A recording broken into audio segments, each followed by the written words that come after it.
Oh, patch notes are out. Patch notes are out, chat. Wonderful. I have these huge bars on my screen right now. Here we go. Overwatch 2 patch notes. It's time.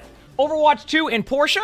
Overwatch 2 and Porsche team up for an electric collaboration to showcase the legendary shared essence of these two high-performance brands in an all-new event, which we just got to drive some of those cards for the Blizzard event a few days ago, which is unreal. Experience the fusion with legendary Porsche Diva and Porsche Farah skins available now in the premium shop, plus earn other free high-voltage Porsche-themed cosmetics through the event challenges now through June 3rd. I'll have to see what that is later. Competitive play updates.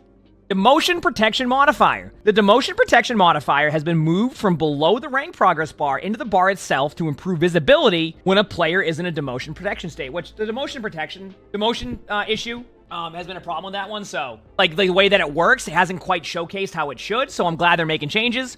When demotion protection occurs, you will not be told when your progress is below that skill division's range. If you lose your demotion match, the skill rank adjustment will show only the adjustment from that match instead of the net total of that match and the adjustment of the previous match, which it's still confusing, though, a lot of the time. Okay, we have a new pressure competitive modifier. This rank modifier appears for players who are at the far ends of the overall skill distribution. For players who are very high ranked, like Champion, this modifier will show when you don't earn as much progress from winning a match or drop more progress from losing a match. For players who are very low ranked, Hiimishie, like low bronze, this modifier will show when you earn more progress for winning a match or drop less progress for losing a match. Names, thanks to the Freakish Prime, so thank you, appreciate it. Okay, so that makes sense. All right. Also, I love this, like, webcam box that's broken there. Developer comments. This new modifier was added to show how our highest and lowest skill players are being pushed towards a more average rank. Competitive play already calculates this modifier to your skill rank adjustment, but it wasn't visible until now. Very high or very low ranked players will see this modifier after every match, while they continue to maintain a rank at the outer limits of the rank spectrum. Climbing to the highest skill tiers like Grandmasters or Champions is not intended to be easy, and overcoming pressure to reach the top is no longer a hidden challenge that players must face. So basically, we're going to be adding this to the... Gavin, is this what you were talking about when you said you can't wait to see what the scuff stuff is? That you can't wait to see how people are going to, like, enjoy the new ones? That makes sense. That's funny. I love that. I love that. Grouping restrictions. The skill tier legend was updated to show the changes to grouping restrictions that were applied in a previous update. The grouping restrictions changes we applied are the following.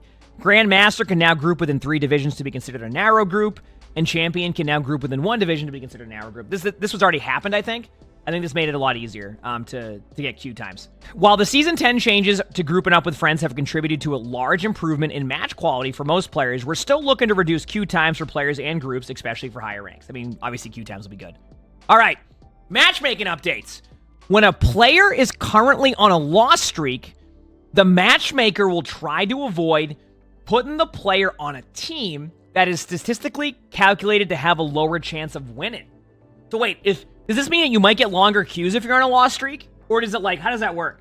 Wait, it was loser's queue a thing? Wait, is this getting rid of loser's queue?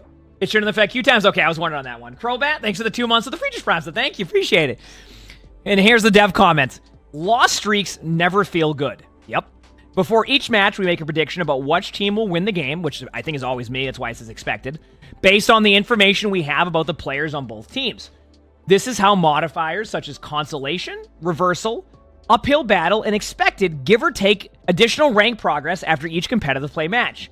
Since most matches will have a team that has a slightly higher chance of winning, placing a player on the team with the higher chance who is currently on a losing streak is aimed at helping them have a fair chance of breaking that streak. While this won't guarantee they'll win, it does provide a helping advantage. Chat, we now have winner's queue. Or loser's queue. Or winners, losers, you win queue. Let's go.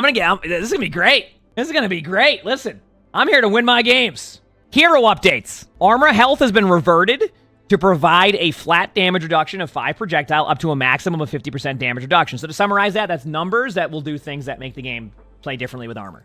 Okay, out of combat health regeneration changed from 20 health per second to 10 health per second plus 5% of the maximum health. So this is where tanks will get a huge benefit, is that when you're out of combat, this will benefit more tanks like Wrecking Ball and, you know, probably like Diva. Heroes that can get out of team fights.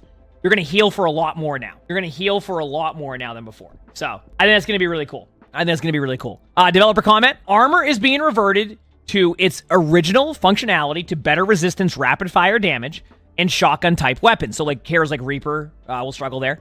Out of combat health regeneration has been a positive but subtle addition to the game, but had a much smaller impact for tank heroes due to their massive health pools. So we're adjusting it to heal for a percentage of maximum health. So this definitely helps tanks. There is no denying that this will help tanks.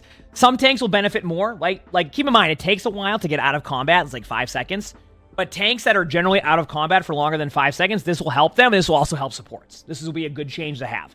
It's still a bit of a quality of life adjustment, but with more value to a tank. And then to add more here, and this is where it really helps tanks. Tanks roll passive. Tanks now have 25% damage reduction against critical headshot damage, which means that as a tank now, you will take 25% less damage from headshots, which is huge. Now, critical headshot, like that is huge, by the way. I don't know how it's going to play. Maybe it still feels ridiculous at times, but that is a huge change for tanks. And then knockback resistance increased from 30 to 50%. So, huge change to the passive. Now we go on to the buffs. Junker Queen. Command and Shout can now be activated while using other abilities. I'll show an example of that after this. But basically, let's say you're using Carnage, which is your axe, like your axe swing. You can also pop Command and Shout while doing that. And then the cooldown is also reduced from 14 to 12 seconds. So Queen is going to be just better now, like straight up. Developer comment here, Junker Queen being able to activate Command and Shout while swinging her axe or during her ultimate ability will make it more responsive for when an additional burst of health or movement speed is needed. So Queen's going to be better there. Okay, we see Sigma. Will it be a buff or a nerf? Here we go. Flux no longer requires line of sight to the center of the effect. Hey, wait a second. Does this mean that I can actually... Wait a second. I'm going to have to test this, but... Developer comment. Similar to how Graviton Surge functions, Flux no longer needs line of sight to affect enemy targets in its area. There are a fair amount of counterplay options to deal with this ultimate, so we're making it more reliable to grab enemy targets within its area of effect. Wait a second. Okay, I'm kind of excited about that because I'm going to be honest with you. You don't understand? I'll showcase it in the training range. But before, to give you an idea, the center of the ultimate is where, like, if that line is sighted, or if you line is sighted the center of the ultimate, that was it. Your ultimate would just not work. So, or you wouldn't be able to get them. So now you can just get people behind wherever you see the animation. If I understand this correctly, wherever the animation is, those people will be in the ultimate. So now it's a lot harder for you to miss your ultimate and easier to make the value there. So I'll take a look at it in the practice range after, but yeah. All right, Wrecking Ball. Grappling Claw, impact damage increased from 50 to 60. That one I'm fine with. This one is the part I'm a little bit concerned about. Pile Driver movement lockout duration for enemies increased from 0.5 to 0.75.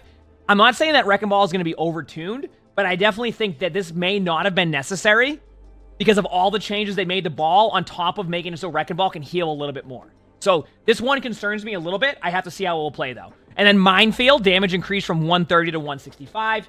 You can argue this is just because of, like, adapting to the new health pools. And then Explosion knockback increased from 5 to 10.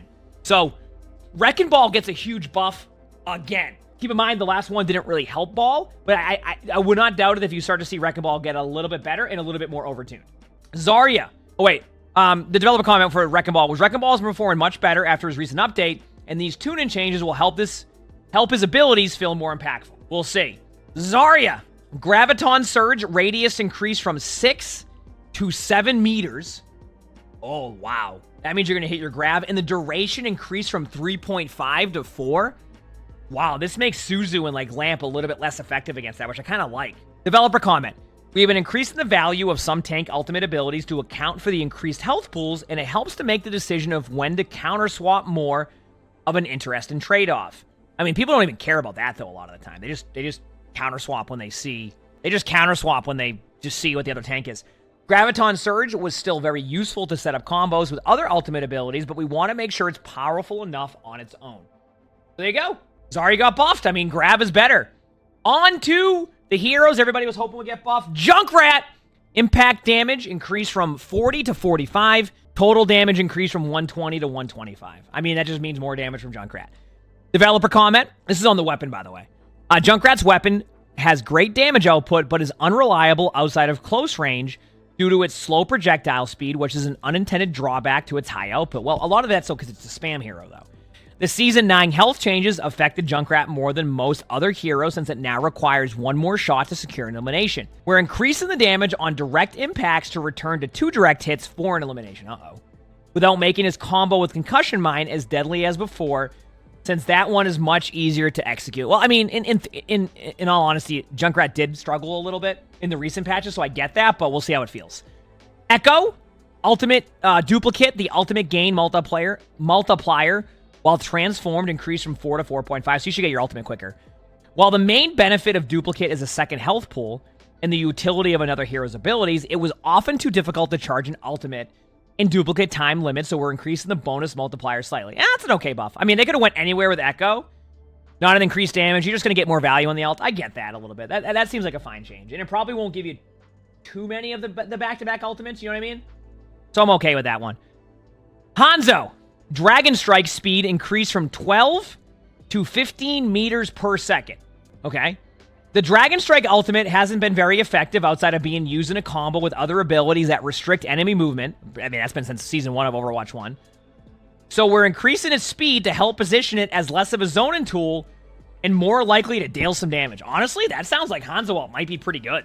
I don't know. Like, I know it sounds like a nerf that you're saying that, but like, I feel like, I don't know. That's hard to say. It sounds like he'd be good in certain, I don't know. I don't know. I'll look at it in the training range. Let me look at it in the training range to get a better idea, because I see 12 to 15 meters per second, and I go, yep, that's quicker. That's all. That's what I see, right? I'm like, yep, that certainly is faster than it was before. So I want to test it out and see how that plays. All right. Brigitte. Why did Brig get a buff? Rally now resets Shield Bash cooldown upon activation. Oh, okay. I get that.